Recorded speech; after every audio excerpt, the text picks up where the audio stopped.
What do you need to eat to keep your bones healthy? And if you have a pear shape, are you at risk for heart disease and diabetes? Some of the viewer mail questions for 20 News registered dietitian Nancy Dell. Thank you for joining us. You're welcome. All right, JP wants to know, my family has a strong history of osteoporosis. Is taking calcium enough to keep my bones healthy?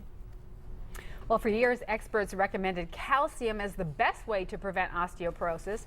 But more recent research at the University of North Carolina, they reviewed 136 trials on calcium and osteoporosis. They found that 2/3 of the studies showed that a high calcium diet does not reduce the number of fractures. Instead, eating fruits and vegetables improved bone density in a whopping 85% of studies.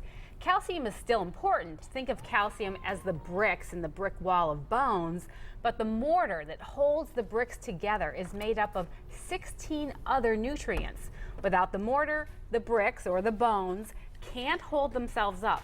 If you eat mostly refined flour, dairy, and meat, your blood becomes more acidic. To neutralize the acid, your body pulls calcium out of the bones, just as if you were taking Tums, which is calcium, to neutralize heartburn. Less calcium in the bone means it's more likely to fracture. If you eat a diet high in fruits and vegetables, your blood is more alkaline and there's no need to pull calcium out of the bone. Experts say you should eat 2.5 cups of fruits and vegetables for every 3 ounces of meat, fish, or poultry that you eat. An easy way to do this is to make half your plate produce. You want to make your fruits and vegetables half your plate, only 1/4 grains and 1/4 protein. All right, our second question. Lynn wants to know, I'm a little overweight, but I'm pear-shaped. Do I still need to worry about heart disease and diabetes?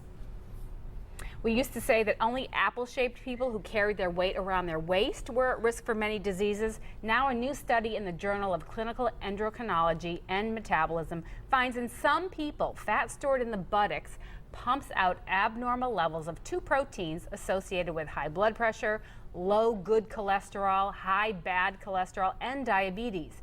Researchers say one day we may be able to test the release of these proteins to see which pear-shaped people are at risk for disease.